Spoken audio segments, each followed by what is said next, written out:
کہ اللہ کوئی ایسا سلسلہ بن جائے کہ مانگنا نہ پڑے، بلکہ مدرسہ اپنے پاؤں پہ کھڑا ہو، اپنا خرچہ خود اٹھائے، یہ ایک خلش رہتی تھی۔ تو ویسے بھی خیال آتا تھا کہ زکوٰۃ تو مال کی میل کچیل کہا گیا، زکوٰۃ کو مال یعنی مال صاف ہوتا ہے زکوٰۃ دینے سے، وہ زکوٰۃ جیسے کپڑے میں سے میل نکل جائے تو کپڑا صاف ہو جاتا ہے، تو زکوٰۃ کے نکل جانے سے باقی مال صاف ہو جاتا ہے، تو زکوٰۃ کو علماء نے مال کی میل کہا ہے۔ تو خیال آتا تھا طالب علم سب سے افضل ہے دنیا میں اللہ کی نظر میں کہ وہ اللہ کے قرآن کا علم حاصل کر رہے ہیں اور ہم اس کو کھانا کھلا رہے ہیں میل کچیل، تو اس کے اندر روحانیت کیسے آئے گی؟ ہمیں پتہ چل جائے کہ اس پیٹرول پمپ کا پیٹرول صاف نہیں ہے تو پرانی موٹر سائیکل والا بھی وہاں نہیں کھڑا ہوتا، کہتے اگاں چلیے نہ پیٹرول ٹھیک کوئی نہیں۔ تو ہم اپنے طالب علموں کو مال کی میل کھلاتے ہیں، پھر کہتے ہیں لوگ کہ اب شخصیتیں کیوں نہیں تیار ہو رہی، جیسا را مٹیریل ہوگا ویسی ہی چیز بنے گی۔ تو یہ ایک خلش تھی۔ تو پچھلے سال جب کورونا کی لہر چلی اور کاروبار متاثر ہوئے تو جن دوستوں سے ہم زکوٰۃ لیتے تھے ان کے بھی متاثر ہوئے، تو مجھے شرم آئی کہ اب میں ان سے کہوں کہ زکات دو، تو میں نے اپنے ساتھیوں سے کہا یہ کہ میں اب کسی سے زکات نہیں مانگوں گا، تو وہ تو خود بیچارے تنگ دست ہو چکے ہیں، مدرسہ چلتا ہے تو چلاؤ، نہیں چلتا بند کر دو، میں زکات نہیں مانگوں گا۔ تو وہ ہماری حضرت بنیا تھوڑے بہت آتے رہے، ہمارے نظام چلتا رہا مشکل کے ساتھ، تنگ دستی کے ساتھ، لیکن یہ میں نے پچھلے سال کہا کہ میں زکات نہیں مانگوں گا، اللہ سے مانگو اللہ ہمیں کوئی ذاتی طور پر کوئی ایسا وسیلہ دے دے۔ تو پچھلے سال جب 27 رمضان کو رات کو بیٹھے ہوئے یہ ان بچوں کے دل میں خیال آیا کہ ہم برانڈ بنائیں اور اس کی کمائی سے ہم مدارس کو چلائیں، تو بنیادی مقصد کوئی پیسہ بڑھانا نہیں، 60 سال کے بعد قبر قریب ہوتی ہے، دنیا دور ہوتی ہے، تو بنیادی مقصد کوئی پیسہ بنانا نہیں، کوئی مال بنانا نہیں، بلکہ اس کی کمائی کا ایک حصہ وہ ہم نے خاص کر دیا ہے کہ اس سے ہم مدارس کو چلائیں گے، اور ہم انشاءاللہ اللہ سے مانگا ہے کہ یا اللہ تو میری زندگی میں مجھے اس MTJ سے اتنا دے کہ میں ایک مثال قائم کر سکوں علماء کے سامنے کہ مدرسہ زکوٰۃ کے بغیر بھی چل سکتا ہے۔ ابھی تو یہ تصور ہے کہ زکوٰۃ کے بغیر چلتا ہی نہیں، لہذا مانگنا ہی ہے، مانگنا ہی ہے۔ MTJ بنایا تو میرے اوپر بڑے اعتراض سوشل میڈیا پر، جیسے میں نے کوئی حرام کام کر لیا یا میں نے کوئی غلط کام کر لیا۔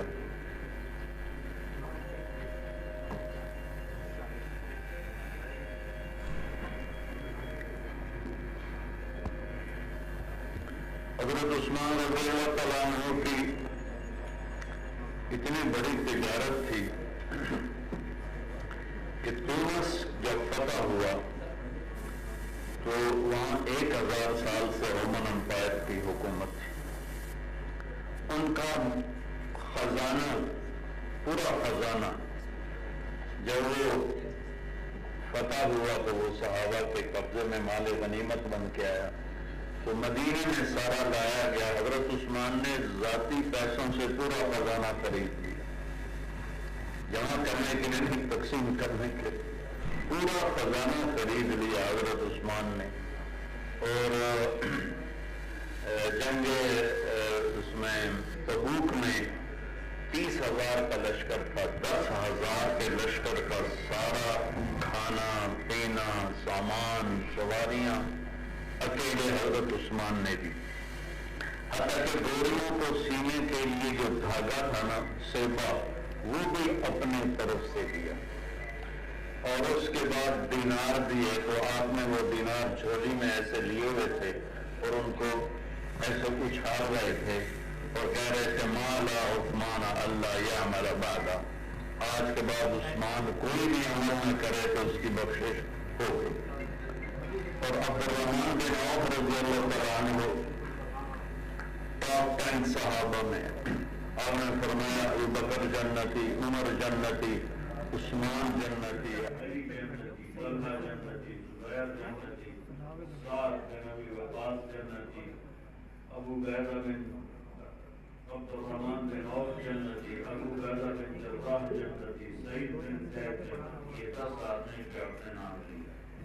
یہ صحابہ میں ٹاپ 10 کہلاتے ہیں کہ یہ سب سے بڑے صحابہ، ان میں عبد الرحمن بن عوف کی، تو ان کی 4 بیویاں تھیں جب ان کا انتقال ہوا، تو ان 4 بیویوں کے حصے میں 48,000 دینار آئے، جو پاکستانی پیسے کے مطابق 1.5 ارب روپیہ ایک بیوی کے حصے میں آئے، 1.5 ارب، اور 1000 گھوڑے، 1000 اونٹ اور 10,000 بکریاں، اور زمین مختلف جگہ وہ الگ، اور وہ ٹاپ 10 صحابہ۔ ہمارے بر صغیر میں یہ ایک ذہن بنے گا کہ مولوی کو تو کوئی دنیا کا کام کرنا نہیں چاہیے، بس وہ مصلی پہ نماز پڑھائے، اذان دے، مسجد میں جھاڑو دے اور ہم سے مانگ کر زندگی گزارے۔ تو اللہ کا شکر ہے کہ اللہ نے اس تصور کو توڑا، تو